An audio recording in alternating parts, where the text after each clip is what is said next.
Thank you, Deputy Speaker, sir, for the opportunity to speak on the Public Sector Governance Bill.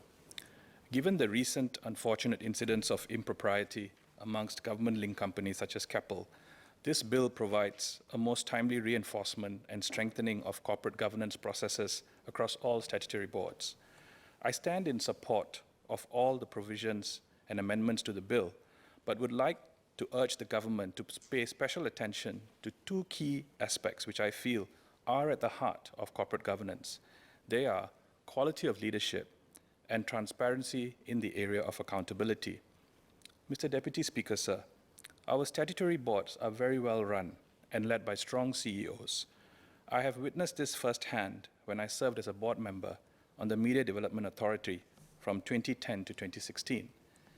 Our statutory board CEOs have stellar pedigrees, yet some are not, in my view, given the opportunity to fully test their potential in their brief stints at the various statutory boards.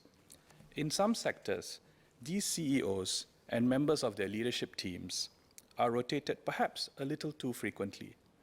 From a civil service career perspective, this may be intended to expose and stretch these leaders in a variety of sectors and experiences.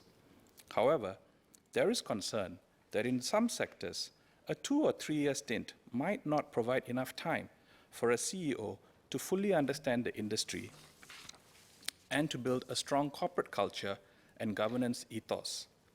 In certain sectors, might we consider a longer stint for CEOs?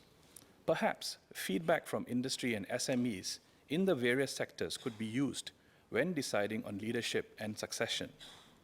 Indeed, there will be some leaders who will be exceptional in whichever industry they may be placed. But such leaders are few and far between, even in the corporate world. By and large, leaders need time to understand the industry, its people, and culture. Leaders could spend up to 3 years to fully comprehend the complexities of the sectors they operate in before they can even begin to make an impact. As we were informed late last year, the CEO of SMRT is still grappling with internal culture issues, this after 5 years on the job. Each time a statutory board CEO is rotated, it's like hitting a reset button. Industry leaders would have to rebuild relationships and reorientate to each new CEO. And SMEs in the industry would have to start building the relationship from scratch again. And as good as the new CEO may be, excuse me, there will be industry initiatives that are left in limbo while he or she comes up to speed. For a good 6 months to a year, things wouldn't move because it's not just the CEO who is learning the ropes, it's also his or her management team, because these appointments would also be rotated, though at different times. What we need to avoid, Mr. Deputy Speaker, is a mentality that these rotating appointments are treated as a rite of passage that would lead almost automatically to bigger and better things. Breeding a culture of ambition, apathy, and fleeting commitment impacts the quality of leadership in our statutory boards and has serious implications for corporate governance and Singapore. Strong corporate governance stems from quality leadership. We want leaders who will observe the spirit and principles of good governance outlined in this bill. But beyond this, we must aim to groom leaders who will shape the future of good governance, leaders who will have the industry insights, experience, relationships, perhaps some battle scars to speak from positions of credibility, respect, and trust. And they can only do this if they've spent enough time to fully understand the business and community they operate in. Mr. Deputy Speaker, sir, beyond this, there is also room to consider making the accountability of leaders more transparent to the public. Leadership begins from the top. I feel that the boards of statutory boards should also be made more accountable for the performance of the entities they lead.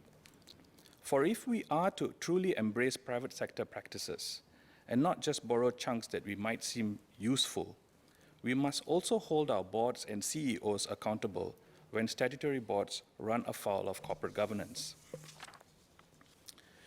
When we have seen leaders of statutory boards fail to deliver or act improperly, the government has always been very swift in acknowledging and rectifying mistakes.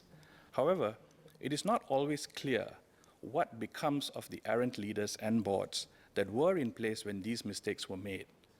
This leads to unwarranted speculation that leaders are just rotated to another statutory board or government position.